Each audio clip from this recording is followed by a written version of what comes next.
hitako ny teninao ka nohaniko, hitako ny teninao ka nohaniko.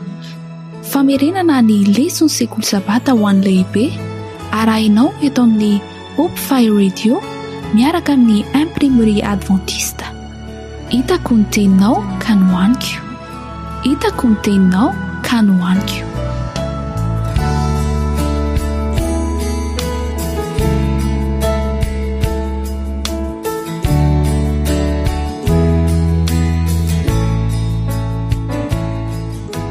Ampifaliana trany no iarabana ianao tonga soa eto amin'ny famerenana ny lesona sekoly sabata eto amin'ny Hope Fire Radio.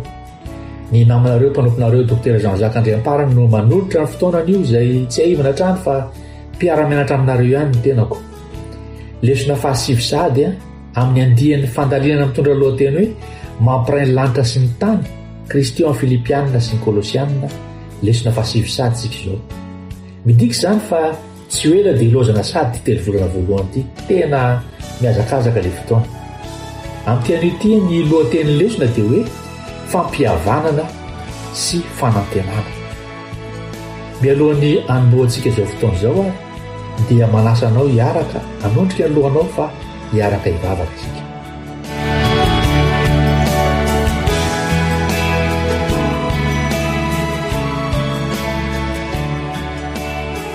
Rainao izay ny an-danitra, dia mpisaorananao fonay no ireo fahasoavana sy fitahiana izay mbola tsy tapaka atolotra ho anay natratraranay izao fotoanan'io izao.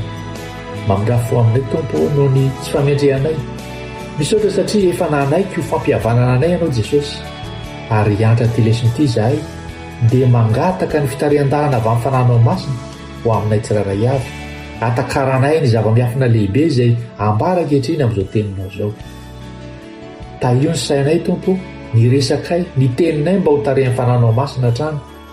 Mivavaka aho ho an'ity namako ity izay mpiara-mianatra amiko eto mihaino ny Hope Fire Radio mba hitantananao azy amin'ny zavatra rehetra. Engany koa ity lesona ity ho fitahiana ao an'izay rehetra mihaino azy ankehitriny ary amin'ny ho avy. Atonona izao vavaka izao amin'ny anaran'i Jesosy. Amen.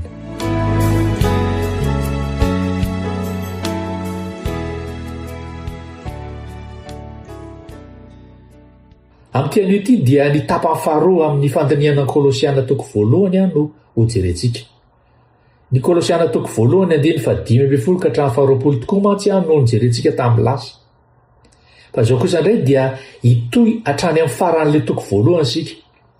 Hitantsika tamin'ny heriny ny fahafenoan'i Kristy sy ny mahambony azy ary ny mombamomba ny fahaizan'i Kristy. Fa izao kosa dia hiditra amin'ny asan'i Kristy isika. Hodinetsika ny drafi-pamonjena ao amin'ny Kolosiana toko voalohany 7:20 ka hatramin'ny 7:20. Ny lesona dia milaza fa manomboka amin'ny 7:20 ny lesona tokony ho vakiana zany, saingy io 7:20 dia fa manomboka tenatenaka dia tsaratsara zany ny andraisantsika ny 7:20 anombohantsika zany fianarana ny lesona izany. Ho zarentsika telo araka ny mahazatra ny fandalinantsika an'io. Reto avy ny lohateny izay lohahevitra izay. Voalohany indrindra fizarana voalohany dia hoe Andriamanitra tsy naniry ny ota mihitsy nefa efa vonona tamin'izany izy. Ary dia resahana mikasika ny lesona alatsinainy sy talata izany. Ny fizarana faharoa dia hoe ny tanjony filazantsara dia fampiraisana indray. Ary dia raisina amin'ny lesona lahady sy alarobia indray izay. Ary fizarana fahatelo dia hoe Kristy ao anatinareo fanantenana voninahitra, raisina amin'ny lesona alatsinainy sy alakamisy izay.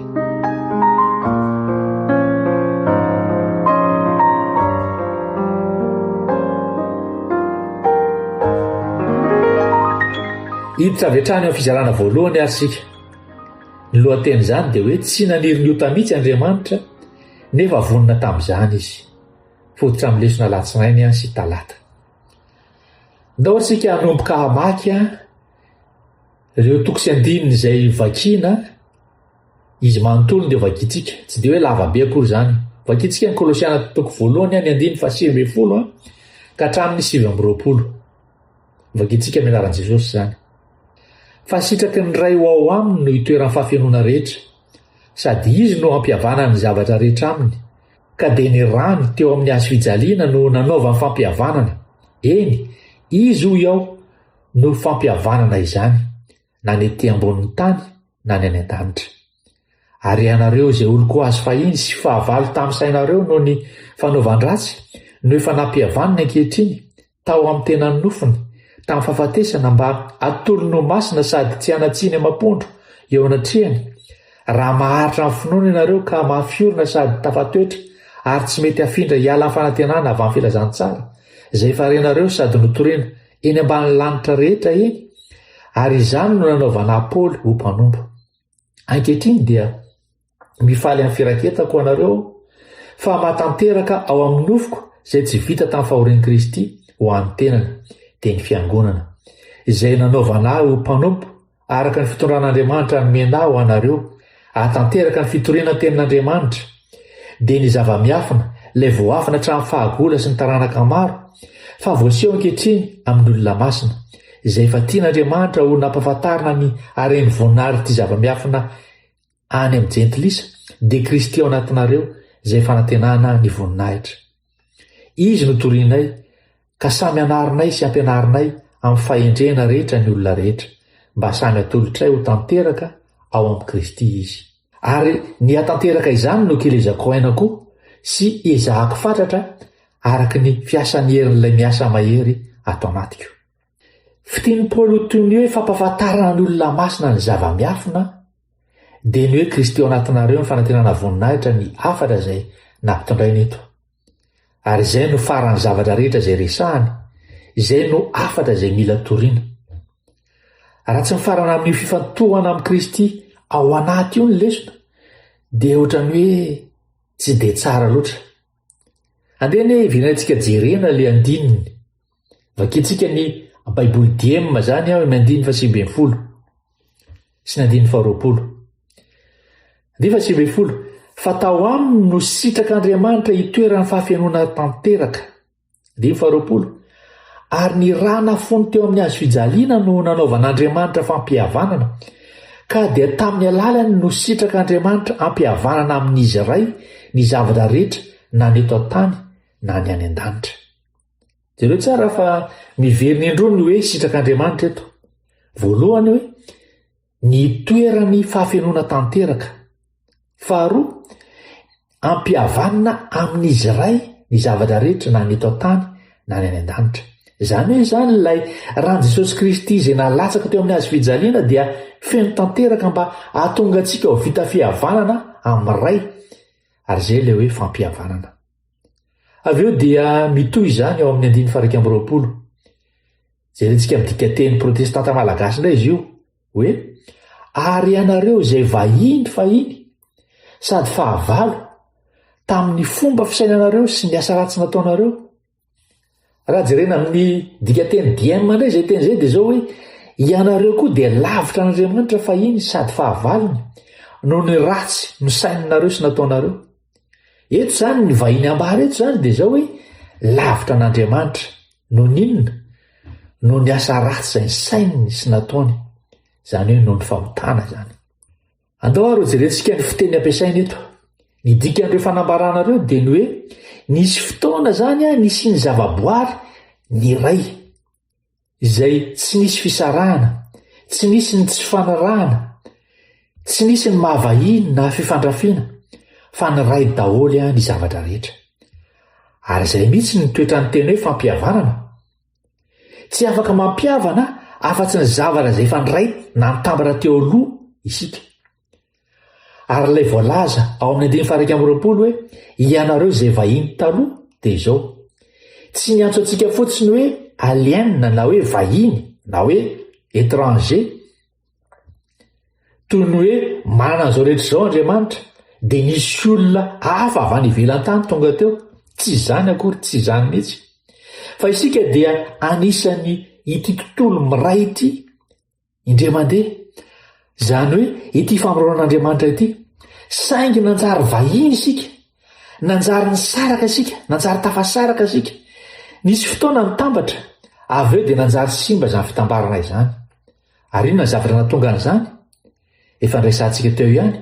Fa andehany vakintsika indray ny 120 teo hoe ary ianareo izay vahiny sy fahavalo tamin'ny fisainanareo tamin'ny asa ratsy taloha, mazava tsara zany eto fa vahiny tamin'ny asa ratsy tamin'ny fisainantsika.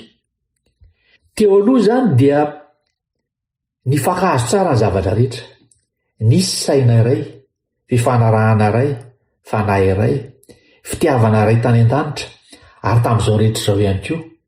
Avy eo ny ota, ny asa ratsy no nandravana izany tamin'ny fomba anankiray tao amin'ny saintsika, ka dia nivoaka ho asa izany ary dia izany ota izany no niditra tao amin'ny tontolo izay mirindra ary dia nandrava izany.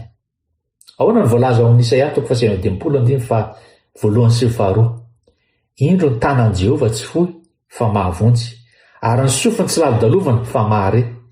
Fa ny helokareo no hevitra mampisaraka anareo amin'Andriamanitra, ary ny fahotanareo no mampiafina ny tavany aminareo ka dia tsy miaino izy.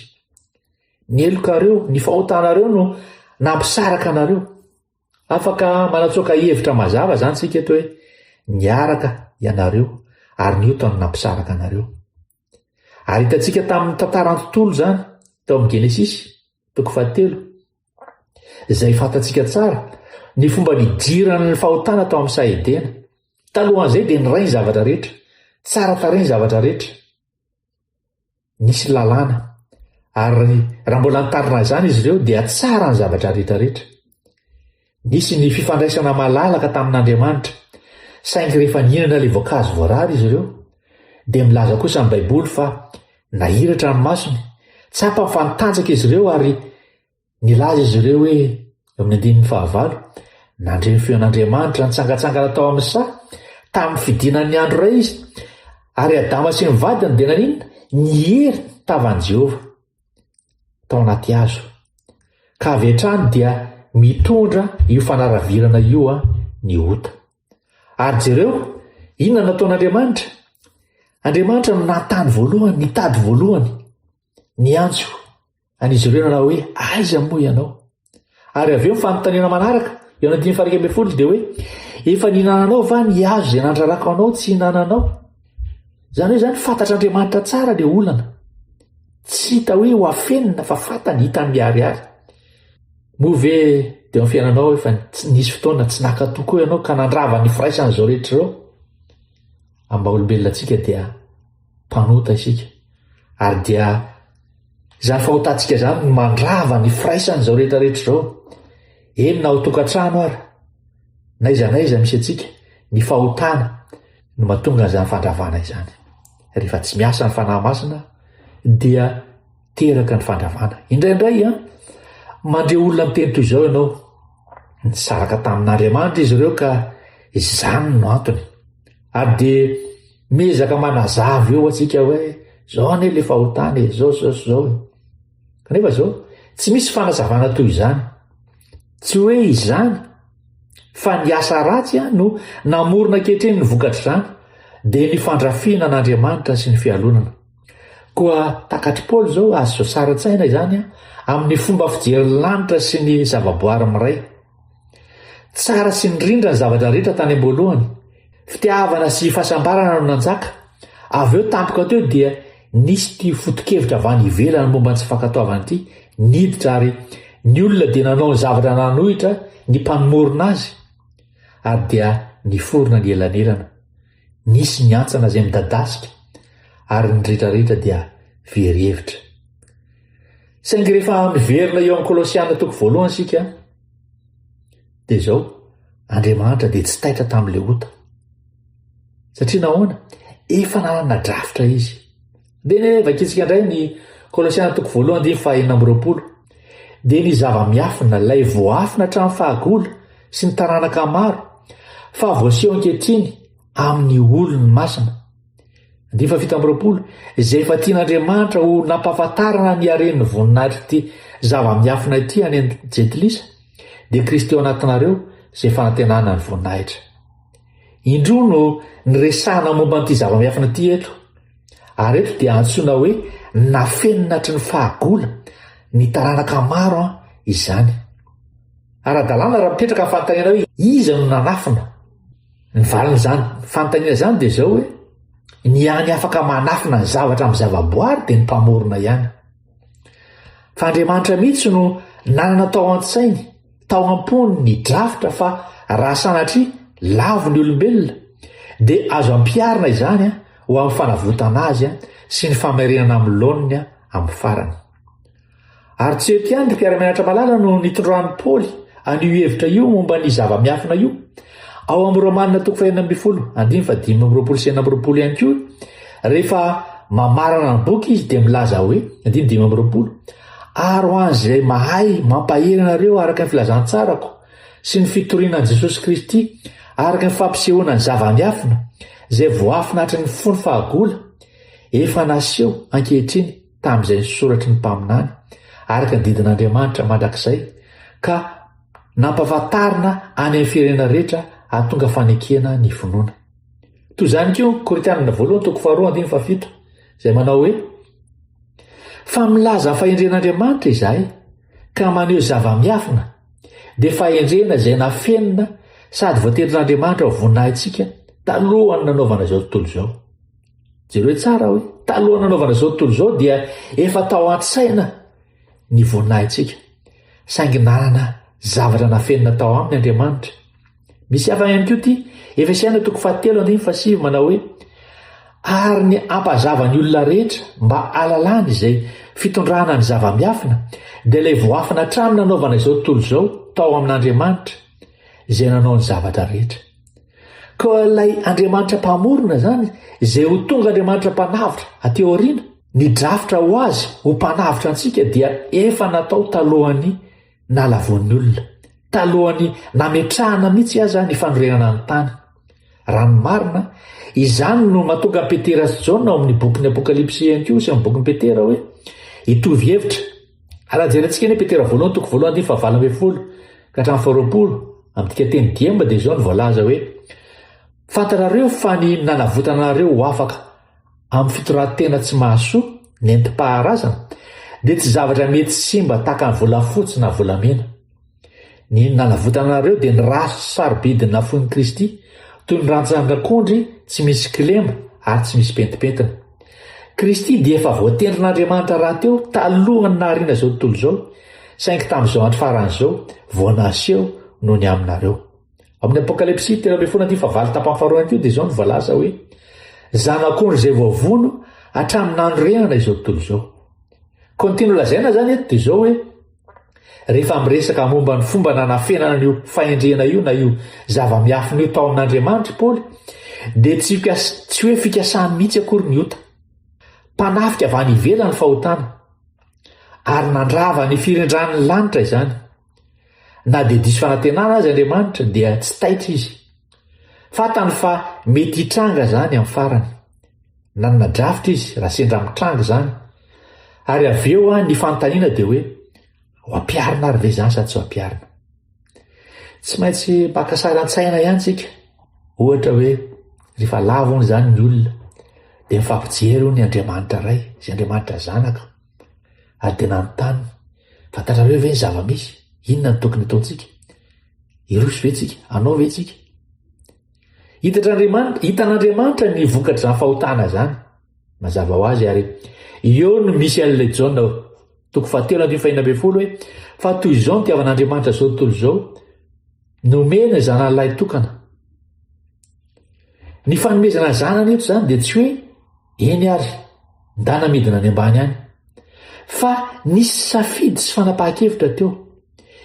Misy fanambarana tsara ao amin'ny ilay fitiavana mandresy pejy 10 amin'ny dika teny anglisy milaza an'izany hoe izao tontolo izao dia natolotra ny Kristy. Izy no mpanavitra na taloha na taorinan'ny natongavany ho nofo. Raha vao nisy ny ota dia efa nisy ny mpamonjy. Ary misy fanambarana tsara ihany koa amin'ny Revue en Herald tamin'ny 13 Aprily 1909 izay ilazany madamo hoe tan'izao teny izao hoe nahoana i Damaseva no tsy nivonoana avy hatrany rehefa nihinana voankazo izy ireo. Nahoana no tsy nitanterana taminy sazy fahafatesana. Nilaza izy fa satria nisy vidim-panavotana hita. Izany no nahasorona tao amin'ny satao. Marina zany, teo no nidiran'i Jesosy tamin'ny asa. Koa nisy an'io drafitra izay nafenin'Andriamanitra io tao aminy.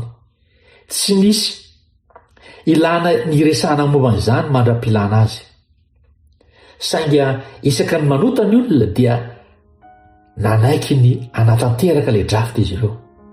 Ary tamin'izany Kristy dia ilay zanak'ondry izay voavono hatramin'ny andro zao tontolo izao satria drafitra efa nomanin'Andriamanitra izany.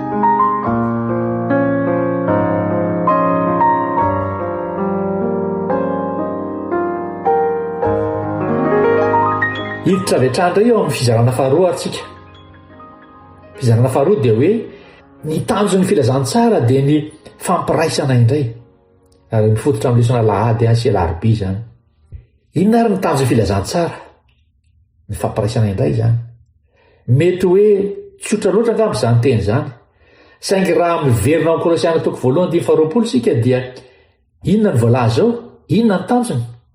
Zao indray voalazan'io Kolosiana 1:20 dika teny dia manao hoe ary ny rana foiny teo amin'ny hazo fijaliana no nanaovan'Andriamanitra fampihavanana, ka dia tamin'ny alalany no sitrak'Andriamanitra ampihavanana amin'izy iray ny zavatra rehetra na ny eto tany na ny any an-danitra.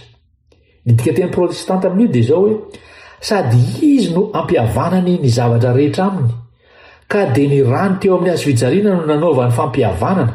Eny, izy ho iaho no fampihavanana izany na ny ety ambonin'ny tany na ny any an-danitra. Misy zavatra izay ataon'Andriamanitra amin'ny alalan'ny hazo fijaliana izany eto, dia ity fanaovana fihavanana amin'ny alalan'ny hazo fijaliana ity. Ny vokatra izany dia ny fampihavanana ny zavatra rehetra na ny ety an-tany na ny zavatra any an-danitra. Koa tsy famonjena olona fotsiny izany na famonjena taranak'olombelona manontolo. Famonjena zao rehetra zao mihitsy izany famonjena zany, ary famerenana azy amin'ny endriny tany am-piandohana indray izay nanamboaran'Andriamanitra azy. Tao amin'ny lesona larobia amin'ny andalateny faharoa dia anisan'izao fanambarana lehibe izao hoe amin'ny farany dia atambatra ho iray tanteraka ao amin'ny Kristy ny zavatra rehetra any an-danitra sy ety an-tany. Izany no atombavan'i Kristy ao amin'ny Jaona 7:20. Zava-miafina ny fomba atanterahany izany mandra-pahatonga amin'ny fotoana nanambarana azy tamin'ny alalan'ny filazantsara. Ankehitriny dia tiako koa ny milaza fa tsy ao anatin'io zavatra rehetra io ny anjely lavo. Ny Baiboly dia milaza mazava fa tsy izy ireo no resahany eto. Tsy hoe tsy mety ho voavitra izy ireo tamin'ny fotoana anankiray. Zavatra azo antoka dia Andriamanitra dia naniry ny hanavotana ny olona rehetrarehetra, ny zavaboary rehetra. Fa izany dia miresaka momba ireo tontolo izay tsy lavo, izay mbola manana fanontaniana ao anatin'ny ady lehibe ny tsara sy ny ratsy ao anatin'ny sainy eo. Fa amin'ny farany ny tanjon'ny filazantsara dia io fampiraisana indray io izay ny tanjony. Tiany ny itoranantsika ho any izany fampiraisana izany. Mety ho azonao an-tsaina ny anjely tsy lavo manontany hoe ahoana ny fomba fiasan'izany? Tafasaraka izy ireo, nanota izy ireo. Ary Andriamanitra ohatrany miteny hoe manana drafitra fa mbola tsy azonao an-tsaina izany, mbola tsy teneniko aminao izany, miafina aminao izany. Fa rehefa manambara sy mampiseho ny filazantsara isika dia ho lasa mazava kokoa izany mba ahomby amin'ny farany. Midika ve izany fa ny zavatra tsy mananaina dia mila mihavana ihany koa? Ny valiny dia izao, mitranga amin'ny saina sy fifandraisana ny fampihavanana. Ny zavatra rehetra dia manondry rafitra kosmika rava noho ny fahotana ka averina amin'ny filaminana sy ny fitoran'i Kristy. Fa ny fampihavanana kosa dia mifototra amin'ny saina mieritreritra. Ka ny zavatra tsy mananaina indray dia tsy misy saina mieritreritra akory. Ny fanontaniana manitikitika mipetraka ihany koa dia izao hoe iza no nila an'ilay fampihavanana? Matetika izany no nahatonga fisafoty fotoana tanteraka eo amin'ireo teolojianina maro. Maro ny olona no mihevitra fa Andriamanitra no nila fampihavanana tamin'ny olona. Tsy marina nefa izany. Tsy izany mihitsy.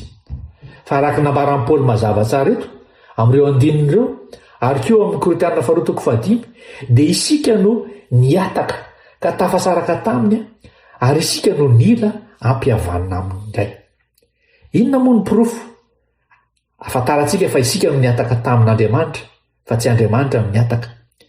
Etontsika dia mila mazava tsara. Ny Kolosiana 1:20 dia milaza fa isika no niataka fa tsy Andriamanitra. Ny Isaya 5:12 dia milaza ihany koa fa hoe ny elokareo no nampisaraka anareo tamin'Andriamanitra. Genesis 1:7 dia mampiseho ihany koa izay fandraisantsika daholo moa izany fa rehefa nanota Damaseva dia niafina izy ireo fa Andriamanitra no nitady azy ireo. Ny teolojianina sasany nefa dia milaza fa hoe tezitr'Andriamanitra ka mila ampitoniana. Fa ny voalazan'ny Korintianina 2:10 dia milaza hoe Andriamanitra tao amin'ny Kristy no nampiavana izao tontolo izao taminy.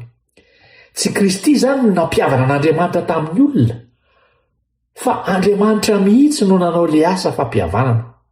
Averako indray mandeha, tsy Kristy izany no nampiavana an'Andriamanitra tamin'ny olona, fa Andriamanitra mihitsy no nanao ny asa fampihavanana. Raha milaza isika fa mila ampionoana n'Andriamanitra, dia manimba ny fahatakarantsika ny toetrany izany. Ny Ray sy ny Zanaka dia miray amin'ny fitiavana sy ny fahamarinana. Raha miverina mijery ny fanompoam-pivavahana tao amin'ny testamenta taloha tsika sy ny fisainan'ny Israelita raha tonga amin'ny altara nanolotra fanatitra zanak'ondry iny, dia toy ny hoe tsapany fa manova ny hevitr'Andriamanitra momba azy ireo izy tamin'ny fanomezana ilay fanatitra. Ary dia saika toy ny hoe izy rehetra dia nanomboka tamin'ny lalana diso noho izay tsy fahazahoana ny rafitry ny fanatitra izay. Ny fizotry ny famelan-keloka sy ny fampihavanana dia manamarika fiovana tao anatin'ny fisaintsainana, fa tsy ao amin'Andriamanitra. Tsy manova ny hevitr'Andriamanitra nefa momba antsika. Efa tiantsika izy ary tsy misy fihepehitra izany fitiavany antsika izany. Azo heverina fa marina mihitsy izany, satria tsika dia efa nirona hatrany hihevitra fa Andriamanitra no mila ovaina mba hanaiky antsika. Kanefa tsy izay. Tsy izy no mila ovain'ny olombelona, fa isika olombelona no mila ovain'Andriamanitra. Ny resaka momba an'ity fampiraisana indray ity Jesosy mba ho tanjony ny fototry ny azo fijaliana.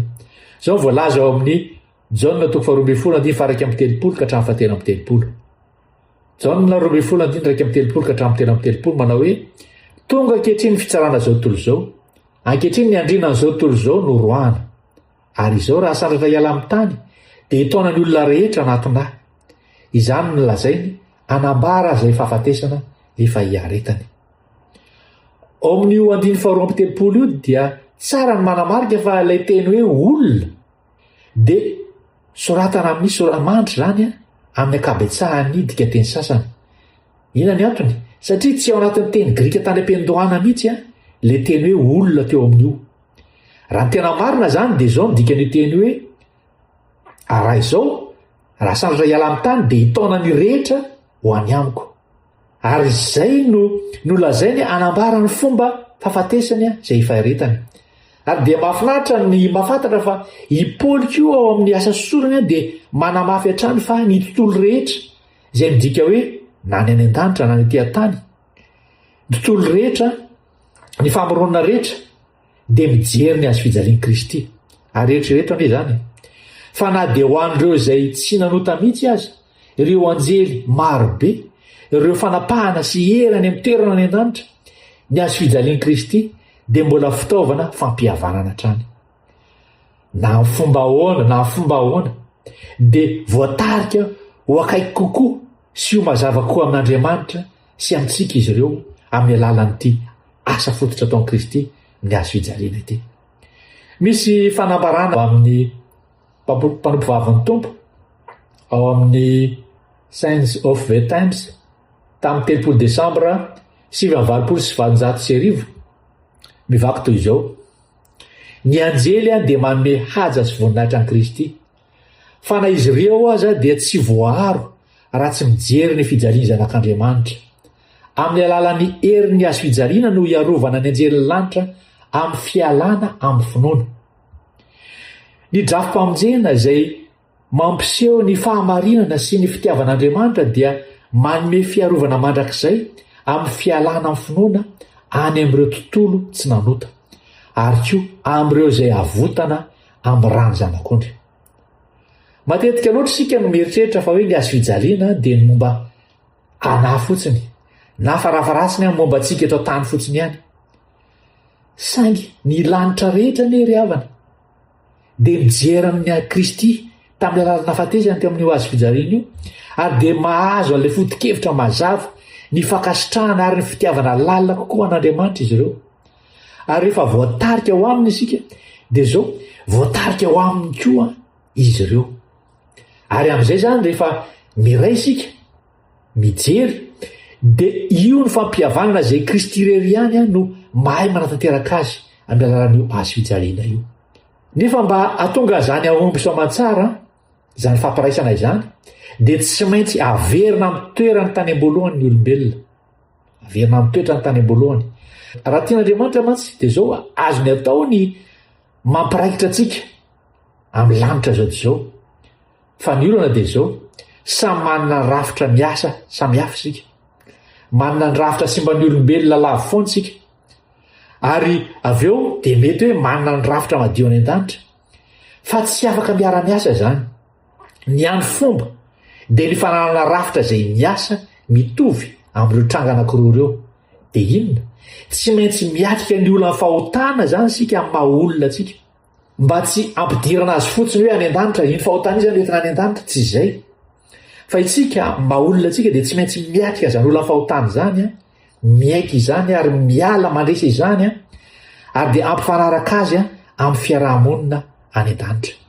Ny lesona lahady dia amin'ny andaran-teny 5 dia misy an'izao famaritana ny fahatsorana filazantsara ary fomba fiasa tsoratra izay misy dingana 3 ambaran'izany. Dingan'ny filazantsara dia voalohany indrindra izy tsy afaka mamonjy ny tenantsika isika. Jesosy dia tonga ary maty noho ny fahotantsika. Dingana faharoa dia hoe amin'ny fanekena fahafatesana ho antsika amin'ny alalan'ny finoana, ny fibebahana sy ny fibebahana ary ny batisa dia amarina antsika ary ho votsitra eo amin'ny fanamelohana ny ota isika. Dingana fahatelo, ny fiainana ianantsika izao dia vokatry ny fiarahana amin'ny Kristy, miaina ny heriny mamerina amin'ny laoniny ary iainana ny fiainana ao anatsika. Izay fitinina indraindray amin'ny teny hoe Kristy dia mamonjy antsika amin'ny sazany ny ota, amin'ny herin'ny ota ary amin'ny farany dia amin'ny fisian'ny ota. Ary dia maro tanteraka izany fanambarana izany. Rehefa miditra antsehatra Kristy dia mandray ny andraikitra izy. Ary araka ny fandraisantsika imbetsaka teo aloha, manarona ny tantarany fahotantsika amin'ny fiainana izy. Ary dera ho an'Andriamanitra sy ny famarinany. Saingy mihoatra noho izany, tsy miantso antsika ho tsara fotsiny Andriamanitra, fa izy dia tonga miasa ao anatsika mba hatonga antsika ho tsara sy amerina zavatra rehetrarehetra aminy. Misy fanambarana lehibe ao amin'ny Fundamentals of Christian Education, pejy 370 hoe ny asan'i Kristy dia ny amerina ny olona amin'ny toetrany tany am-boalohany. Anasitrana azy amin'ny alalan'ny hery avy amin'Andriamanitra sy tamin'ny ratra sy ny mangana nataony ota. Ka ny dingana voalohany nataony zany dia ny amerina ny olona amin'ny laoniny. Ary rehefa voaverina ny olona dia afaka mampiray ny olona indray izy amin'ny ambiny rehetrarehetra amin'ny fiarahamonina tsy misy ota. Nandony sara ny ota manko Jesosy, ary ny dra-panavotana dia famerenana ny maha olona amin'ny laoniny. Ary tsy olana amin'ny anaran'Andriamanitra zany. Mahaliana azy ny mahafantatra fa Andriamanitra dia tsy mila fampihavanana mihitsy. Ny olona no mila fampihavanana. Tsy Andriamanitra no mila hampihavanana amin'ny olona. Andriamanitra dia tsy miova, mitovy foana izy, mitovy foana ny fitiavan'ny olona. Ka Jesosy dia tsy mila hoe nampitony ny rainy akory, na nitalao tamina rainy, na inona na inona. Ny sorona dia tsy hoe ho an'ny ray, fa ho an'ny olombelona manontolo zany. Ka rehefa niditra tany amin'ny olombelona Kristy, dia tsy hoe hitady marimaritra iraisana, hitoniana eo tenantenany, fa ny amerina antsika kosa amin'ilay toetrantsika taloha. Eny miverina amin'izay no lazaintsika teo foana tsika hoe raha amahany olana ianao dia zao tsy maintsy mamantatra ny fototsy ny olana aloha. Ary ny ota izay olana izay. Tsy ny zavatra any an-danitra izany, tsy zavatra momba an'Andriamanitra izany ota izany, na dia misy fiantraikana any an-danitra aza.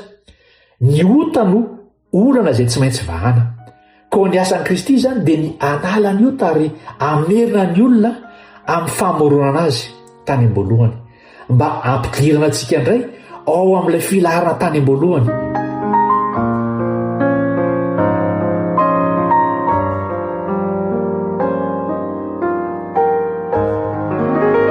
roso avetrahany a famarana zao fizarana zao zany tsika fizarana fahatelo lohaten'izany dia hoe Kristy ao anaty no fanantenana ny voninahitra.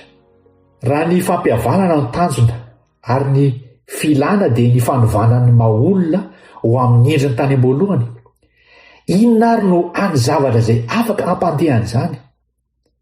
Tsy inona fa Kristy ao anatintsika, Kristy ao anatinareo fanantenana voninahitra. Ny famonjena dia ahitana na mitaky fitomboana mitoy makany amin'ny famatorana izay milaza fa Andriamanitra dia tsy mikasa ny hamafa firaketanao fotsiny fa te hanovany toetranao koa, amerina anao ary hanavao anao. Ary saika miteny an'izany zavatra izany ny olona am-piangonana. Ary sahala miteny hoe hoay, tianao lazaina ve fa tena tian'Andriamanitra ho tsara ianao? Eny ary ho an'izay voalaza izay dia manohy Paoly vao avy nilaza tamin'ny Kolosiana izy hoe nefa kehitriny efa nampihavanina ianareo izay vahiny taloha. Ary eo amin'ny 19 dia izao ny voalaza: raha maharitra ny finoana tokoa ianareo, miorina mafy sy tsy miova ny fanantenana avy amin'ny filazantsara izay efa renareo sady notoriana eny ambany lanitra rehetra eny. Dia hitantsika izany fa misy raha io. Nilaza izy fa tsy maintsy mijanona amin'ny finoana ianao ary safidinao izany. Ary jereo ny tanjona eo amin'ny 19 ary everika fa ao amin'ny 19 koa misy an'izay hoe tao amin'ny tena nofony tafafatesana mba atolo ny ho masina tsy misy tsiny ary tsy mana-tsiny eo amasony izy. Ady averina indray zany ao amin'ny 19 hoe mba atolotray ny olona rehetra ho tanteraka amin'i Jesosy Kristy. Ny tanjona dia tsy ny ahatonga an'Andriamanitra zany anaiky ny maha isika atsika, fa ny ahatonga atsika ho tahaka azy, amerina atsika ho any amin'ilay toerana tany am-boalohany. Koa mila hery zany izay tsy ananantsika atsika raha te ahatonga an'izany. Ary tena marina zany. Ellen White dia nanamarika ao amin'ity boky anankiray antsoina hoe Fundamentals of Christian Education page 307 hoe ny asan'i Kristy dia mamerina ny olona amin'ny toetrany tany am-boalohany, anasitrana azy amin'ny hery avy amin'Andriamanitra amin'ny ratra sy ny fery nataon'ny fahotana. Ary koa izy ny anjaran'ny olona dia ny mandray amin'ny alalan'ny finoana ny famendrehan'i Kristy sy ny miara-miasa amin'ny hery avy amin'Andriamanitra amin'ny famolavolana ny toetra marina mba ahafahan'Andriamanitra hamonjy ny mpanota nefa izy mbola marina ihany ary ny lalany marina voamarina. Manome fepetra ho an'izany izy fa tsy maintsy azontsika amin'ny finoana izany. Noho izany zany ny sorona izay nataon'i Jesosy antsika dia manome famelan-keloka ho amin'ny fahotana sy hery andresena amin'ny fahotana. Samy ilaina ho amin'ny famerenana ara-pitondran-tena antsika ny fampiraisana indray ny rehetra izany zavatra izany. Raha ny marina ny filazantsara dia midika hoe vaovao mahafaly. Raha tsy misy hery mandresy ny fahotana dia tsy vaovao mahafaly izany. Tsy hoe afaka manota hatrany ianao, fa ny vaovao mahafaly dia izao hoe ho vita ny fahotana, ho resy ny fahotana, ary izay ny vaovao tsara indrindra. Ao amin'ny 19 dia ho Paoly hoe midika teny diema ihany hoe atotosako izany andraikitra izany dia mikely aina sy miezaka mafy aho araka ny hery tsy etoaina omeny Kristy sady miasa fatratra ato anatiko. Ny teny grika amin'ny hoe miasa sy miasa voalaza eto dia hoe energio, izay midika hoe angovo. Arabaky teny io andininy io milaza hoe mikely aina sy miezaka mafy aho araka ny hery tsy etomaina omeny Kristy sady angovo ato anatiko. Tsy manolotra zavatra izay tsy ho tratranao vinanaviana zany Andriamanitra. Io loantsika araka nambaran'i Paoly.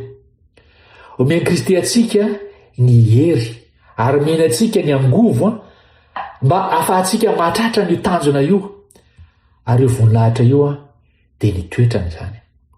Eny hoe ne reto fanambarana mahafinaritra vitsivitsy reto hoe tao amin'ilay fitiavana mandresy, dika teny anglisy pejy 7 dia izao hoe tonga Jesosy amerina amin'ny olona ny endrik'ilay mpanao azy tsy misy afa-tsy Kristy no mahavita mamorona ny toetra simba amin'ny fahotana indray, anova endrika ny toetra simba araka ny endrik'Andriamanitra.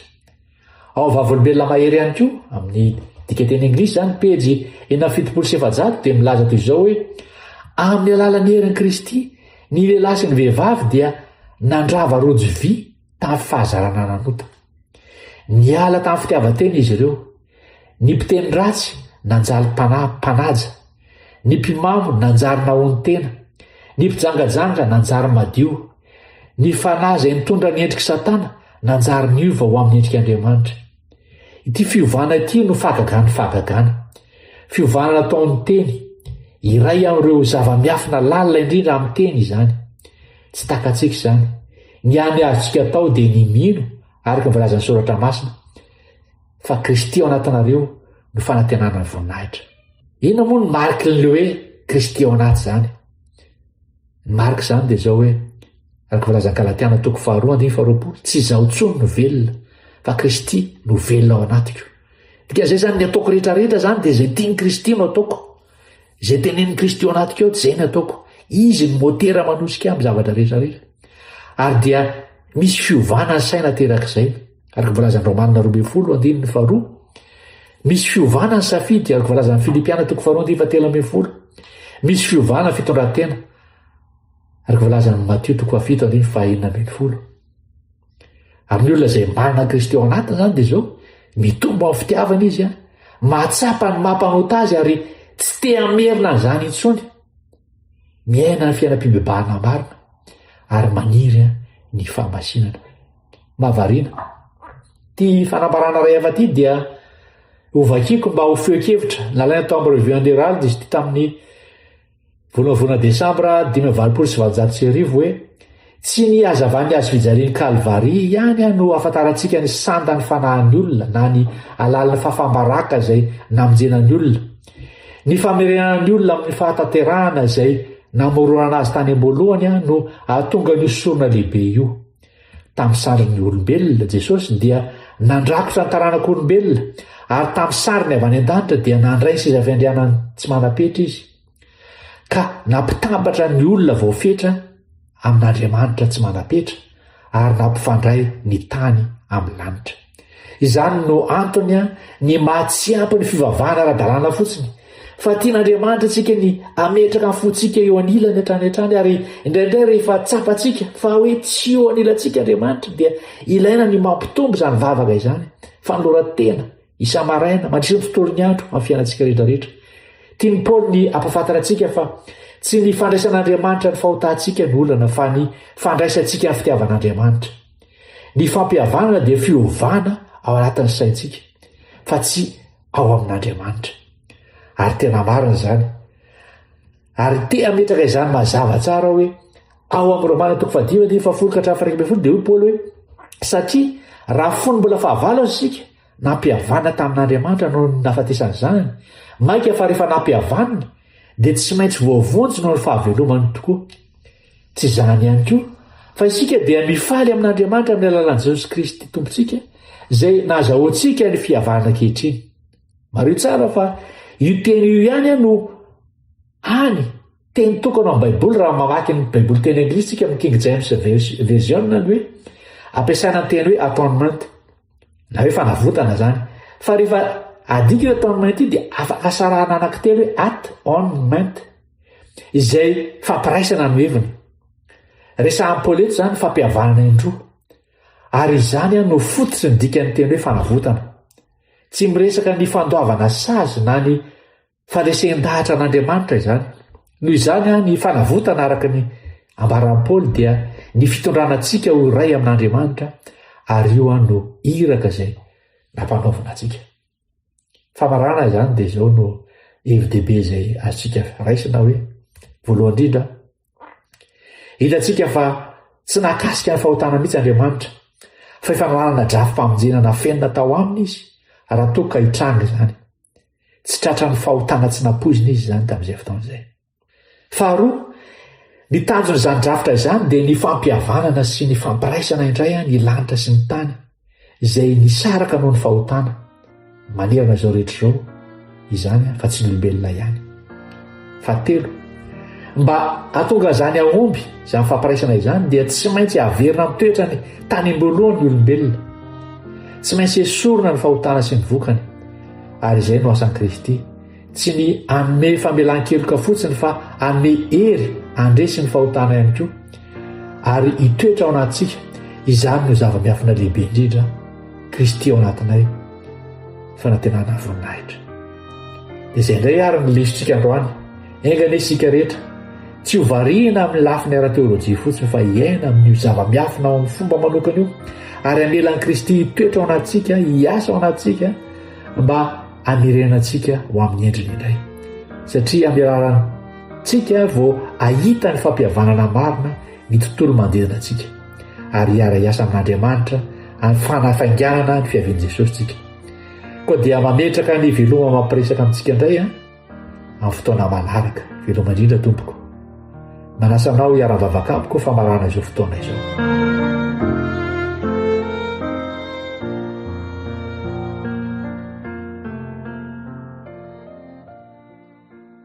Raha inao izay ny an-danitra, misaotra anao izahay amin'ny anaran'i Jesosy noho izany afatra sarobidy izay menao anay an'io izany. Misaotra satria niotanterana tao amin'ny hazo fijaliana ilay fampihavanana anay, ary dia afaka hikokan'izany izahay. Eo anay Tompo ny finoana handraisana izany aty anatinay tsiraray avy, ary hampiatra izany izahay, hitombo amin'izany finoana izany izahay, hanao fanandramana bebe koa ary hiaina fanatrehanao, fitoeranao aty anatinay isan'andro. Feno fananao masina izay Tompo amin'ny fiainanay rehetra, ary safidinay rehetra dia aoka ianao no hitoetra aty anatinay, araka voalaza amin'ny Galatianina izay vakianay teo 2:20. Tsy izay intsony no velona fa ianao Jesosy no velona ato anatinay. Aoka ho tanteraka aminay izany Jesosy io, ho voninahitra ao iany. Tegna manokana ny namako izay miaino eto ity, fa savanam-pozarana eo aminy izy ireo izy tsiraray avy, ary dia aoka anao ny tany tsiraray avy izay miaino izay fandarana izao, fa tonga navavaka amin'ny anaran'i Jesosy. Amen.